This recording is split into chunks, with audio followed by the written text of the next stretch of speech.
My soon-to-be mother-in-law, Margaret Wilson, stood in front of me in the bridal suite of my wedding, and I turned her sabotage into a viral victory. I watched in shock as flames consumed my wedding gown, the ivory satin that had taken 6 months to perfect, turning it into a blackening, melting ruin. Jason wants someone from our social circle, not some stranger from the opposite side of town, she said in a hysterical voice as she stood in Cleveland's Grand Pavilion with a lighter still, in her manicured palm and her face twisted in triumphant hatred. She flung her high-end handbag. My name is Valerie Mitchell, and at 25, I never expected to be watching my wedding dress burn 30 minutes before walking down the aisle. My 3 bridesmaids stood frozen in shock, their lavender dresses a stark contrast to the smoldering fabric at my feet. "She Mrs. Wilson," I said, looking incredibly happy about herself over her shoulder, surprisingly steady as I reached for my phone. "You have no idea what you just did," she said, laughing. The sound was as brittle as glass. "I saved my son from making the worst mistake of his life. You believe that a local advertising agency job and a community college degree qualify you for a Wilson. My Jason belongs to Melissa Hammond, her father, owns half of downtown Cleveland." I pressed a button on my phone while observing Margaret's face. My bridesmaid Jessica hurried to open a window in an attempt to remove the smoke that was now engulfing the room and the wedding guests. Margaret persisted in dismissively waving her hand, saying, "Oh, I'll just tell everyone you're sick of Jason." "Are you sure about that?" I questioned, turning my phone screen toward her. It showed a live image of the ceremony room, including the elaborate rows of white chairs, the floral arch at the altar, and the enormous projection screen that was it's been running for the last 20 minutes, capturing everyone arriving, and now it shows a perfect view of this exact room, Margaret in all her destructive glory, her face pale. "What is that?" I calmly explained it to Jason's grandparents in Florida and my sister, who is deployed overseas. As the musicians set up, I stopped to meet her eyes. "And you destroyed my wedding dress while declaring your true feelings for me. Turn it off." Margaret and her perfect composure came crashing down. "You planned this," and Jessica stepped in between us. "Mrs. Wilson, everyone just watched you commit arson on live video, and I believe you." The phone buzzed with incoming messages, and my bridesmaid Tina looked at the screen and gasped. "It's Jason. He's coming to the bridal suite." Margaret's eyes widened in panic, and she frantically searched the room as if looking for a way out. "But this isn't what it looks like I was just doing." From my phone, we could hear the guests whispering that the fabric wedding dresses are supposed to be flame retardant. The camera angle had changed, and someone had taken over the live stream, displaying the reaction of the wedding party. Jason's father was sitting in the front row, looking stony-faced, and Jason's best man was already hurrying toward the most telling aspect of the building was that Jason, instead of waiting calmly at the altar, ran up the center aisle with a shocked and angry expression on his face. My bridesmaid Melody muttered, "What are we going to do about the ceremony? Should we tell everyone to go home?" As I gazed down at the smoldering remnants of my dream. When the door exploded open, Jason stood motionless in his tuxedo, his eyes shifting from my face to his. The practical part of my mind, the part that had made it through college while working 2 jobs, was already planning the next steps. "No," I said firmly. The dress was now just blackened scraps on the antique hardwood floor. The venue manager and his father appeared behind him, both of them looking horrified. "Po Mom," Jason said in a dangerously quiet voice. "Tell me I didn't just watch you burn Valerie's wedding dress while saying she isn't good enough for our family." Margaret's expression changed. "My dear, you don't realize that I was defending you. This girl has been pursuing your money since day one. I was evaluating her character and stopping her from lying. I heard everything," he said, turning to face me, his eyes softening. "Oh, Val, I'm so sorry. I didn't know she would do something like this." I cautiously walked around the burned. I said, "It's just a dress," but we both knew it was much more. "Your mother just showed me and us in front of everyone what she thinks of us." Jason took my hands in his, seemingly ignoring his mother's sputtering protests. "What do you want to do, Val? It's your call." Before I could respond, Mr. Wilson came up behind Jason with a grim expression and said, "Margaret, what have you done?" His voice was low-key but had a sharp edge that I had never heard before. Churchard. "Please, Margaret," he begged. Instead of Valerie, who constructed a successful career through perseverance and hard work, Mr. Wilson shook his head in disgust, saying, "You've gone too far this time." My phone kept buzzing with notifications, and when I looked down, I saw messages from guests who were watching the entire event live on the stream. The venue coordinator hovered in. The visitors were wondering what was going on, so she answered. Cautiously, Miss Mitchell, looking uneasy in the doorway. Should we make an announcement? I glanced at my dress's remnants one more time before turning to face my bridesmaids in their lavender dresses and formulating a plan that would reverse Margaret's attempt to sabotage our wedding into something completely different by telling them that there has been a change in plans. I said that the ceremony will take place in 20 minutes, but Margaret scoffed. What, your underwear?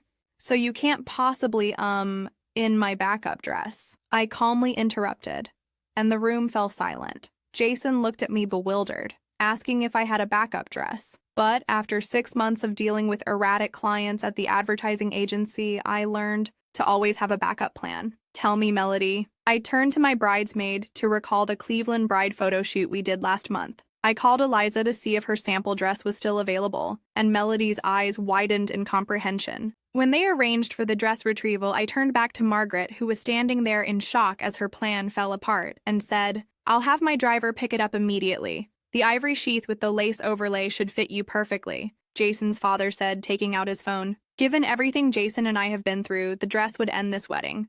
But everyone was watching, so she hissed and gestured at my phone. They all saw what happened, so I said yes, and they will now see what happens next. Knowing that everyone was still waiting, I turned to face the camera. Thank you. The ceremony will be a little delayed, so please be patient. Love always finds a way, even when someone tries to destroy it. The guests in the ceremony space cheered, and Jason squeezed my hand, his pride shining in his eyes. Mom, Jason said firmly, you need to leave. Dad will take you home. You are no longer there. Longer. Welcome to our wedding. Margaret's face twisted in anger. You would choose her over your own mother after everything I've done for you after what you've done today, Jason retorted. The next 20 minutes flew by, with security escorting Margaret out after Mr. Wilson apologetically demanded it. Eliza from Cleveland Bride arrived with 3 sample dresses. With my bridesmaids, the venue coordinator, and even some of the female guests who had offered to assist, the bridal suite was turned into an impromptu fashion headquarters. Jessica announced that she was holding up a beautiful ivory sheath dress with delicate lace. Details state, we can have it ready in a matter of minutes and it's ideal for your figure. While the venue's seamstress, who had initially been hired only for last-minute changes, performed wonders with safety pins and fast stitches, Jason had gone back to the ceremony area to speak to the guests. In person via the live broadcast, where someone had placed himself strategically in front of the altar, I could hear him speaking. He continued to speak steadily despite everything, saying, Unte didn't start the way any of us expected. But Valerie and I have always held the view that it's not the ideal situation, that managing the flaws together is what makes a marriage work. He was greeted with a burst of applause, and I grinned as Melody put the borrowed veil on my head. Oh, fair, she exclaimed, taking a step back to admire her work. You look absolutely stunning. The dress wasn't what I'd expected, intended to wear when I became Mrs. Jason Wilson, but as I looked in the mirror, I saw that it fit me perfectly. It was more elegant, simpler, and somehow stronger than my first choice, like I was able to adapt to the situation rather than let it defeat me. Mr. Wilson knocked softly on the door before coming in, and his eyes widened when he saw me. Valerie, you looked beautiful, he said, pausing his expression in anguish. I want to apologize for Margaret because her behavior was unacceptable, but you don't have to, Mr. Wilson. I said, well, you didn't burn my dress, and he nodded, appreciatively. Jason sent me to let you know that everyone is ready whenever you are. Then he added, smiling slightly, Enor, the boss from the agency, is here. Apparently, he's documenting everything for what he calls the greatest viral wedding marketing campaign Cleveland has ever seen. I laughed, trusting Eddie to see a promotional opportunity in disaster. I learned from the advertising world that sometimes the most compelling stories come from conquering unforeseen obstacles. The venue coordinator showed up at the door and said, when you're ready, Miss Mitchell. The musicians are ready, and we've adjusted the lighting to complement your new dress. I said, an idea is forming while the live stream is still running, right? And she confirmed it. A moment later, I decided, can we, for a few more minutes, project it into the ceremony space so that everyone can see us walking the entire distance, not just our arrival? 10 minutes later, as my bridesmaids and I made our way through the venue's garden path toward the ceremony space, I knew that every step we took was being broadcast to the guests who were waiting, not in the traditional way. Jason waited just inside, his face lighting up when he saw me. "Ready to get married?" he asked, taking my hand. "More ready than ever?" And I squeezed his fingers in response. The ceremony that followed wasn't the one we had practiced, but it felt more real than anything we could have imagined. As I walked down the aisle wearing my borrowed dress, guests stood up to applaud rather than stay in the Jasons. Father stood proudly in the front row, occasionally looking at the vacant seat where Margaret should have been. His eyes briefly met mine, expressing unspoken support for our efficient Pastor Mitchell, with whom we had no relation, but their faces displayed more than just the typical wedding joy, but also respect, admiration, and solidarity. Laughed about it, improvised it beautifully, and said, "We are gathered here today to witness not just a wedding, but a triumph of love over adversity." During our vows, Jason added lines that said, "Valerie and Jason have already faced their first challenge as a couple, and they've met it with grace, resilience, and unwavering commitment to each other. Was not present at our rehearsal. And I promise to stand by you against anyone who tries to come between us," he said, his voice echoing to the back of the room and beyond to those watching the live stream, even if that person is from my own family. When it came time for the ring exchange, Jason's face went into a panic. Mr. Wilson swiftly moved forward, pulling the velvet box out of his pocket, explaining that the rings had been with his mother during the pre-ceremony preparations. He also took the time to retrieve them earlier, as he explained in a quiet manner, just in case. The celebration that followed our marriage seemed to relieve all the tension that had developed throughout the afternoon, and as we made our way back down the aisle, I saw Eddie, my boss, filming covertly from the side. He gave me a thumbs up that somehow managed to be both professional and genuinely emotional. The reception that followed, held in the ballroom of the Grand Pavilion, had a vibe that was different from any wedding I'd ever been to. There was an almost festive defiance in the air despite the courteous conversation and customary wedding rituals. Someone had quickly made a custom Snapchat filter with our names underneath and a phoenix rising from ashes. Jessica told me as we entered the reception that when your wedding is trending locally on social media, people are using hashtags like Rising from the Ashes and Can't Burn Love. Cleveland plain dealer Tom, a public relations professional who lived with Jason in college, came to us with his phone and wanted to make a statement. Their lifestyle editor saw the live stream,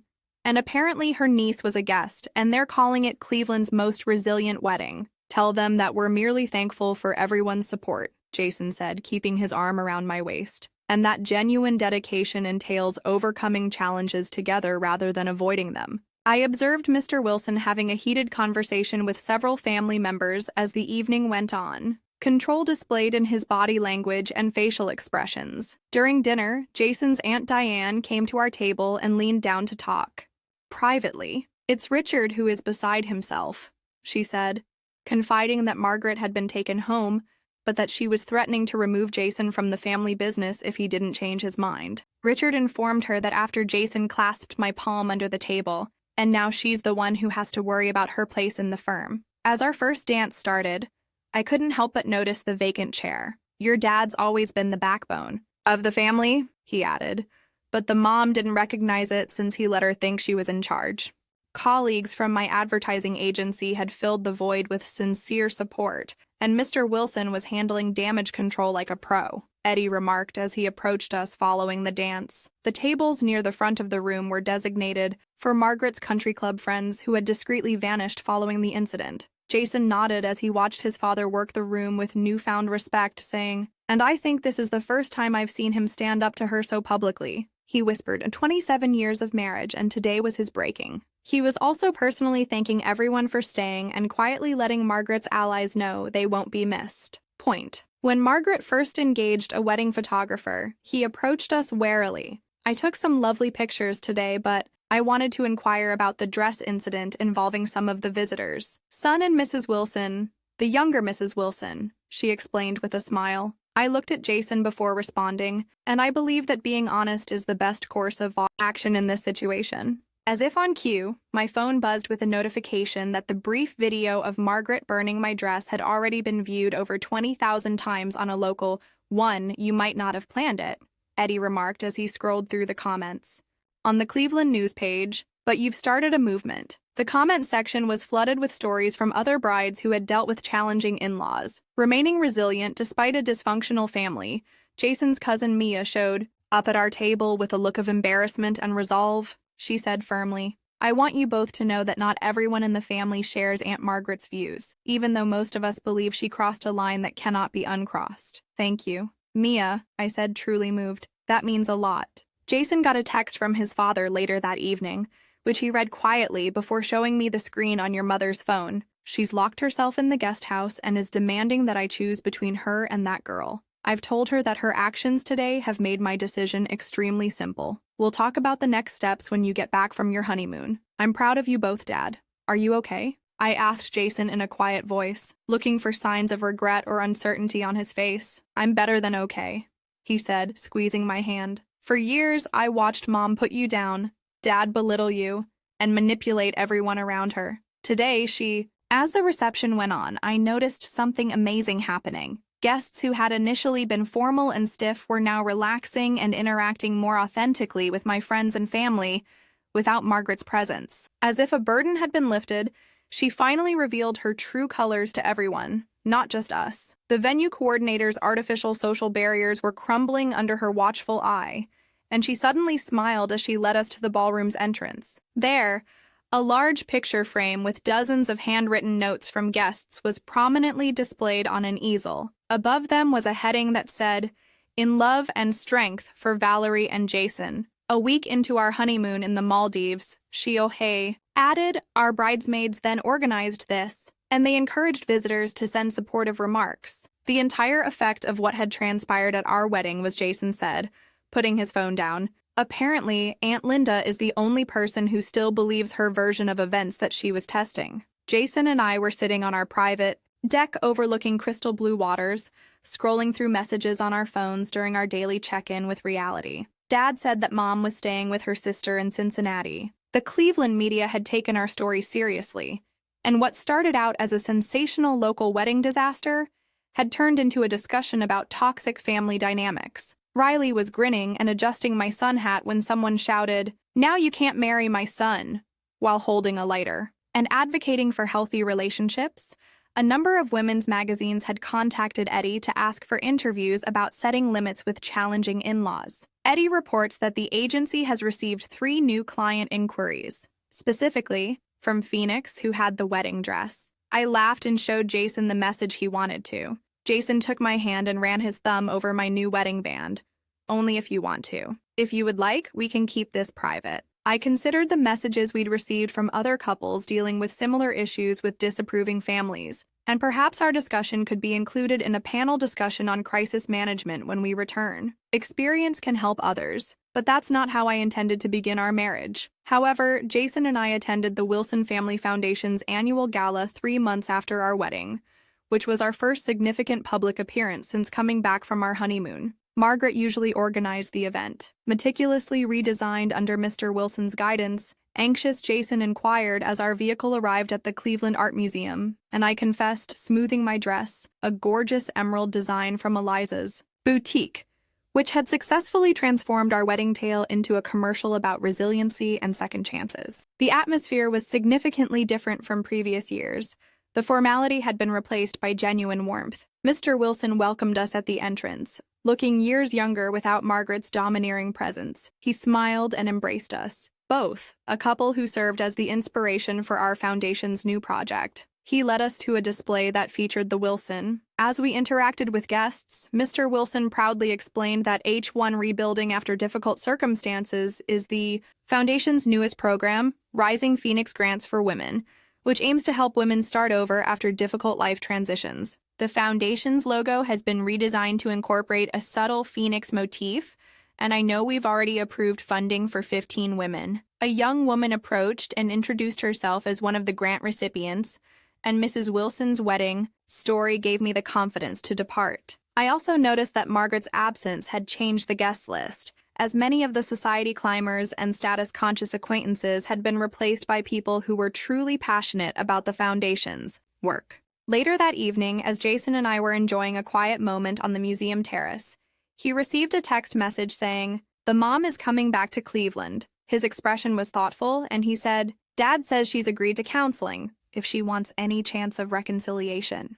I squeezed his hand. "My marriage is toxic, and I'm starting my own business now." He grinned, drawing me in, and said, "No matter what happens with your parents, we face it together. Some flames are intended to be destroyed. Others simply show what cannot be broken."